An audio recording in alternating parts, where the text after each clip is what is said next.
Right now, right? Yep. Alright. Good morning, my name is Salmeron. I will be first presenting my English POL.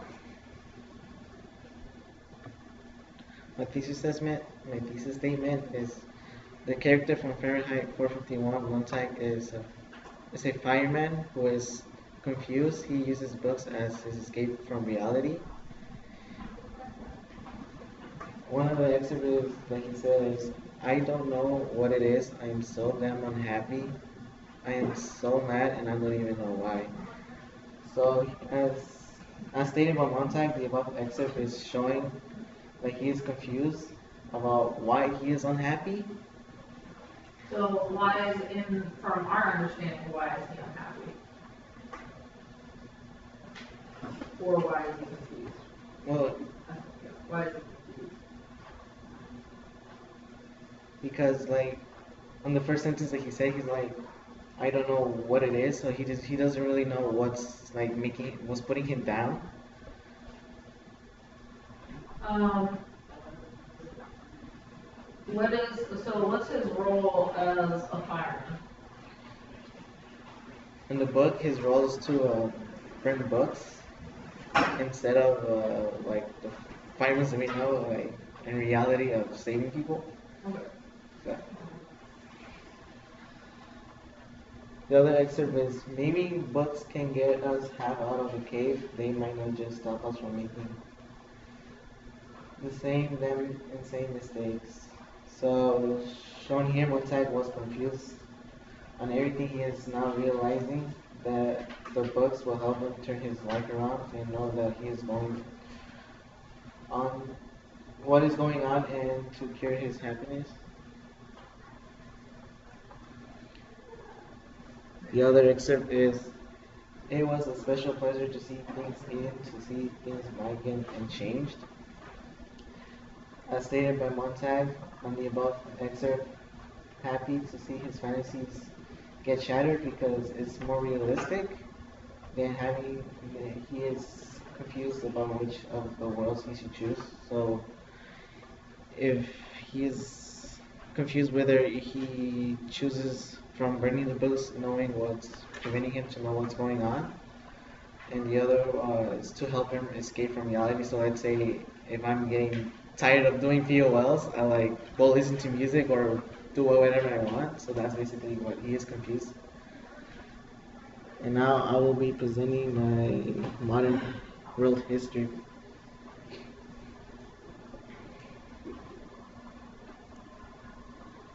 The essential skills I will be presenting is students will be able to evaluate the impact numerous societies, persons, and legal documents have had on the development of modern American government system.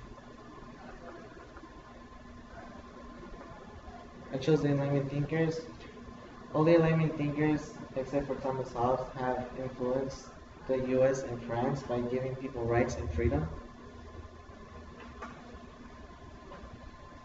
The evidence that I used was in my DBQ. The highlighted sentence shall be for good and preservation of their property, meaning that the people has the right to overthrow the government if the government fails to protect their natural rights and or violating their natural rights. The other DBQ that I use is the second highlighted sentence from Jackie Russo. The individual people should be motivated from their adult roles as individuals and members of the body. So Jack Russo said that the people should have the right to vote because they are the ones who are voting for what they think is best for themselves.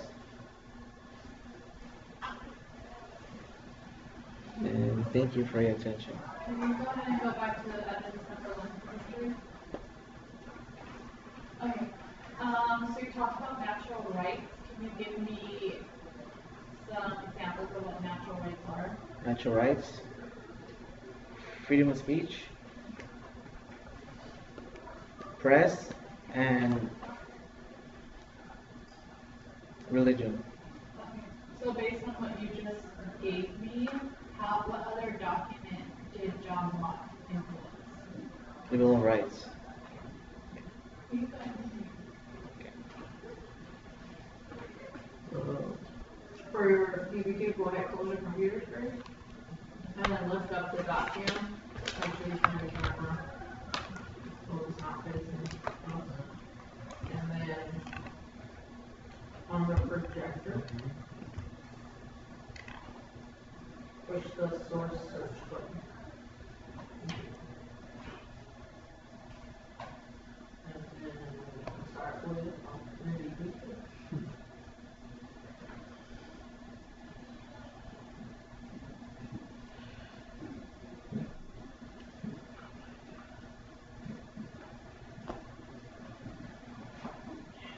You want to go ahead and talk me through one or two of your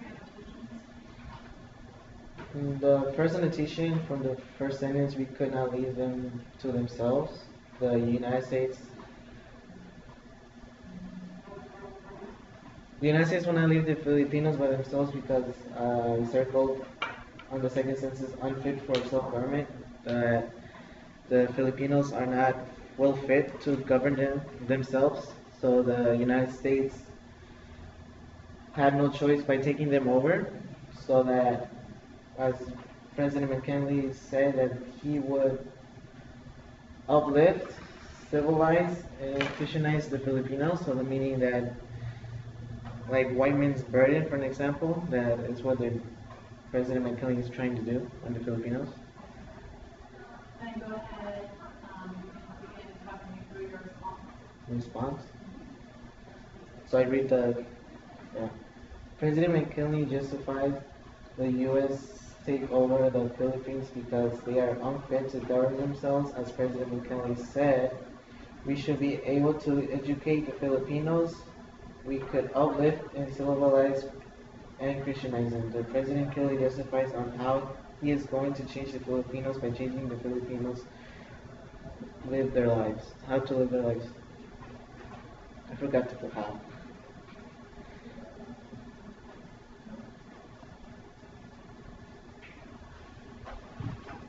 Okay.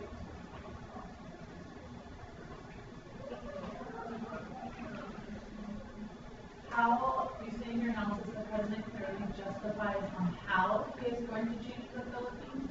So how is he going to change the Philippines? By changing their religion, Okay. and like governing them. Okay. So in your analysis, to make it a little bit more specific, what can you change in that last sentence?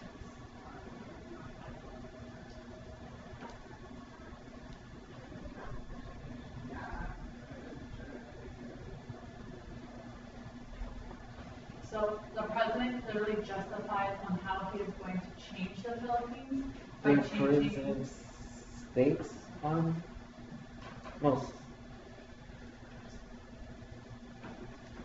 The president said how he was going to. I think that first part is fine. What I'm interested in a little bit being more specific is where you say change the Philippines by changing the Philippines, how the Filipinos. Oh yeah, I just noticed that right now. Okay. So what could you say instead? Going to change how the Philippines are going to live their lives and how they are going to be governed. Okay, how they're going to be governed, and then what other aspect are they specifically changing? The religion. Thank you. Thank you for understanding.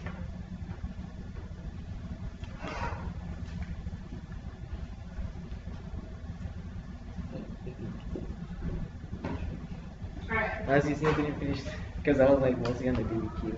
that's okay. Yeah. Alright, so, break down for me, what is, read the sentence. Sorry.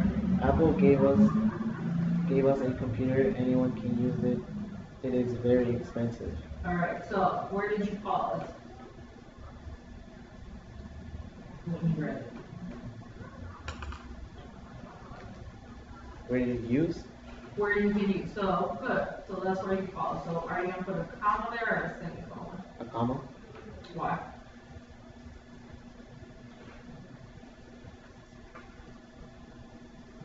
Which is, it sounds right to me, like, the way, like, the person read it, it's like, oh, well, there should be a pause right there, so. Exactly. But put the comma, just take a pen up there and put a comma there for a second. Please. Or a marker. Sorry. Yeah. Don't grab them.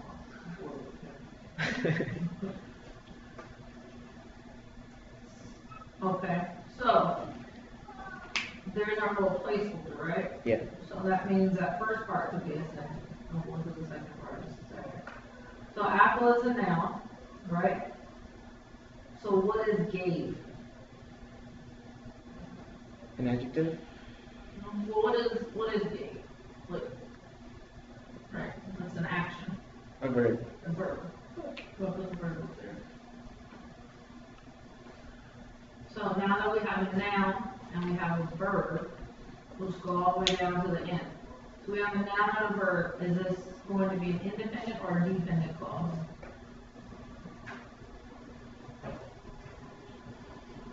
A dependent clause? Well, think about what's an independent clause.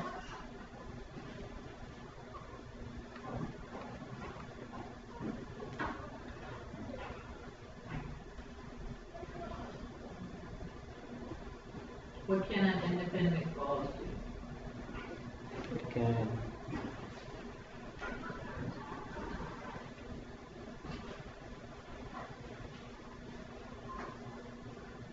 Describing the rest of the sentences? Well, yeah, that's one of them. Could I put a period at the end of an independent clause and it be a complete sentence? No. For independent? For dependent? Oh, yeah. Independent, yeah. Oh, sorry. Independent, sorry. I hear what you're saying. So yeah, so this is an independent clause, and then the noun and verb, right? So let's look at that second part. It is very expensive. Is, remember, is one of those arts and speeches that it's always, always, always this. Verb? Yeah, you got it. So change it. Because I say always, always, always, always, this 100 times. So I change, like, Yeah, go ahead, put verb. So it, what is it?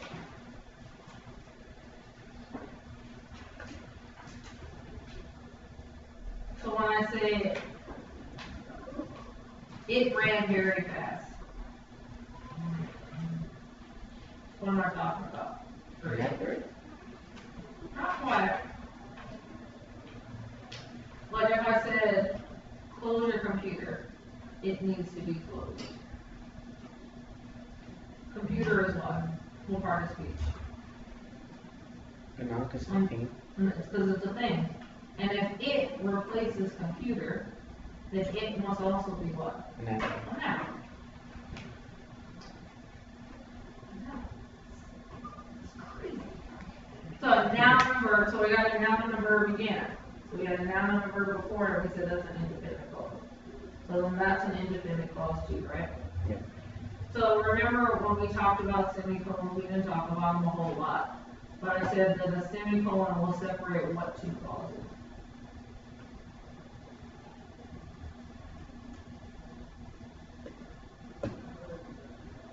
Independent and dependent, Or mix? to what?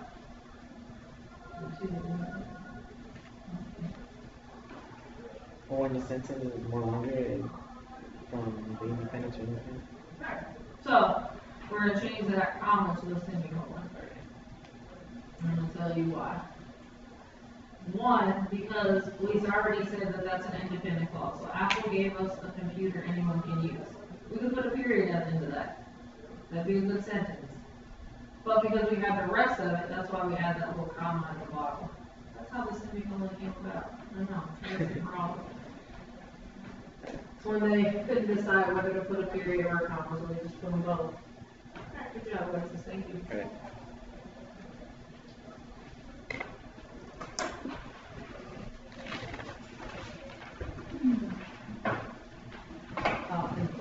Please. 7 girl.